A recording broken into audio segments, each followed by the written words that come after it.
Jamie, we all knew the form of Liverpool going into this, the lack of goals, the difficult run they were on. Did it look like a potential banana skin here this evening? No, I mean, I think every game you come to now with Liverpool, you're just waiting for them to click into gear because you've seen it so often over the last 3 or 4 years under Jurgen Klopp how good this team is. So I felt it would happen against Manchester United. I felt it would happen tonight. And in both games, they start nice and bright, you know, passing it, getting in around the edge of the box without creating too much. And you think, OK, something to sort of build on. But they just seem to lose belief and confidence so quickly that they can actually score a goal. It's almost like they feel like they need to score in the first half an hour.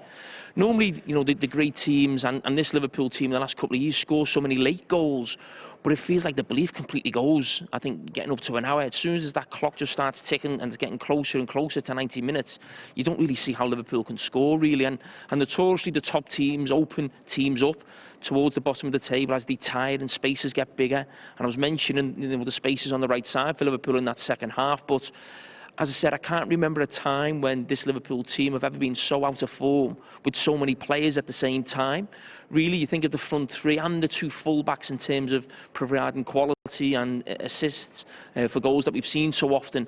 All 5 of them at this moment don't feel like they're anywhere near the best. And it's not just scoring. I'm talking about in general play, really. Even when Mo Salah comes on, you think he's going to come on, add some freshness. 3 or 4 times he gets 1v1 with the left-back and just runs straight into him. Firmino's chance when he comes on, I think it's the most crosses Trent's ever put in a game. I think in his life it must be. Really, I don't remember 18, ever Jamie, once. not one complete. Well, that sums it up. It felt like that he just put so many crosses in at times trying to find someone. And as I said, I think Liverpool supporters will be massively frustrated. And this team have done something for this club that hasn't been done for so long, brought a title back.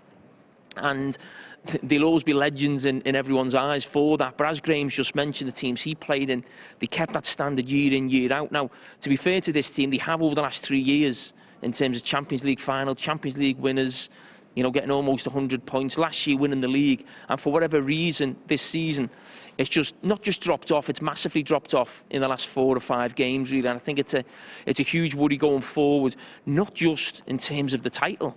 In terms of the top 4 positions, there's so many teams who'll fancy the chances this season in terms of the, you know, that goal. And at this moment, Liverpool are massively out of form and have got a really tough run of 6 or 7 fixtures to come. And if they don't go well, they'll be completely out of the title by then. I have no doubt by the middle of February, end of February, if, as I said, if those results don't go well. But then I think between now and the end of the season, if that happens, Liverpool will be fighting for their lives to make sure they're in the Champions League next season.